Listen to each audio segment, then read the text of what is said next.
弟兄姊妹平安，今天是2024年的5月8号。今天的经文是诗篇93篇，申命记11章18节到21节，马可福音16章19节到20节。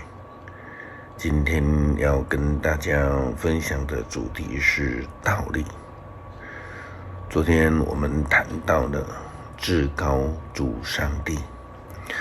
事实上，就基督信仰的角度来看，有几个重要的教义是我们必须要坚持的。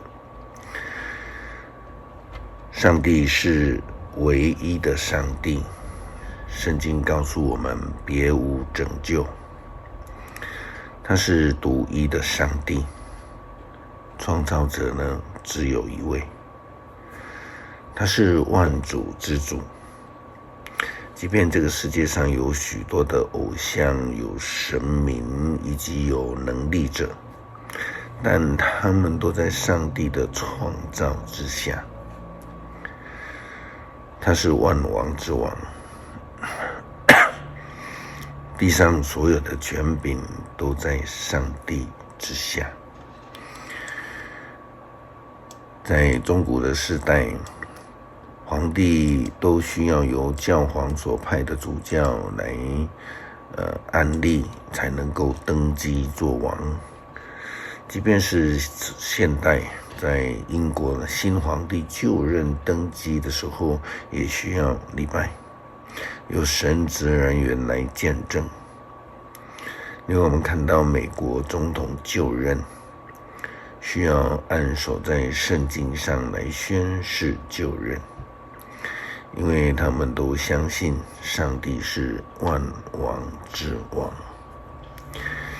以色列人在摩西带领他们之后，才开始重新认识上帝。透过摩西，也才开始建立敬拜上帝的规范。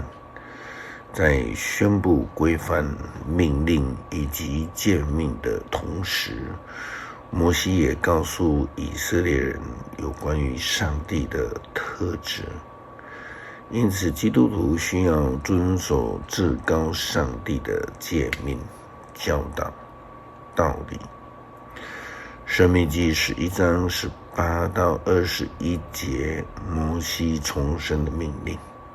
他提醒以色列人，他说：所以你们要记住这些诫命，铭刻在心，要把这些诫命系在手上，戴在额上，提醒你们要把这些诫命教导儿女，无论是在家、出外、工作或休息，都要谈论这些诫命。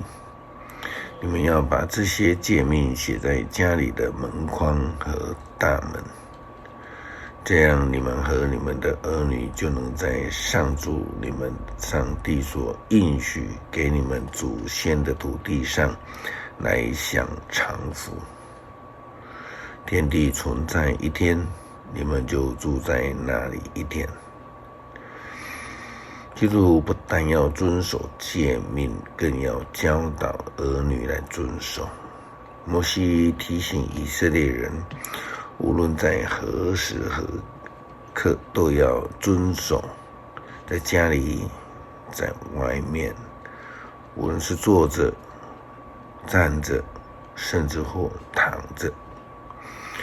意思就是说，诫命是一个人生命的展现，而不只是白纸黑字死的文字。否则的话，人有可能一不看见上帝，就会离开上帝的道路。耶稣基督他也教导跟随者要遵守上帝的道理。他复活升天之前，也要求门徒去使万人成为他的门徒，为他们洗礼，并且教导他们耶稣基督的教导。那升天以后，我们也看到门徒们不再退缩，他们勇敢并且非常积极的去传福音。马可福音16章19节到20节，耶稣被接升天。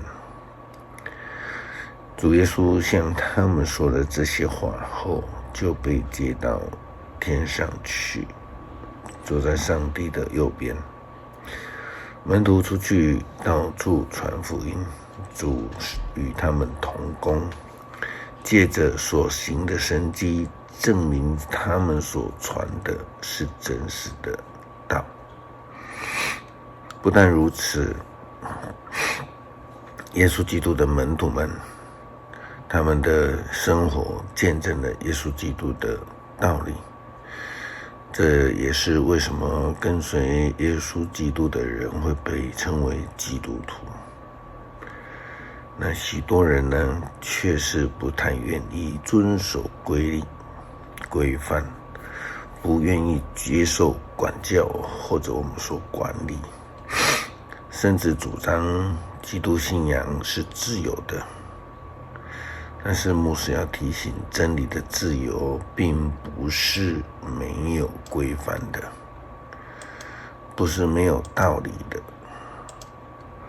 信仰团体是一群愿意遵守规律、命令、生活道理的人之见证群体。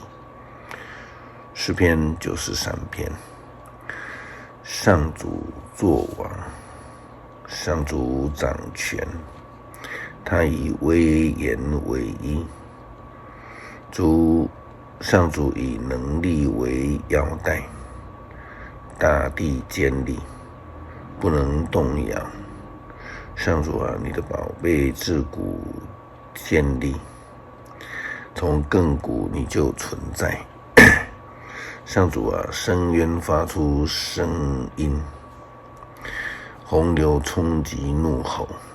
上主在高天统治，压倒了洪水的吼叫，胜过了海洋的浪涛。上主啊，你的法则永恒，你的殿宇神圣，世事无穷。恳求上帝帮助我们，不要只追求自我的自由，而忘记了规律、命令、使命以及道理的要求，让我们能够活出真理的生命，来见证我们就是属于那天上道理的一群人。感谢祷告，奉主耶稣基督圣名求，阿们。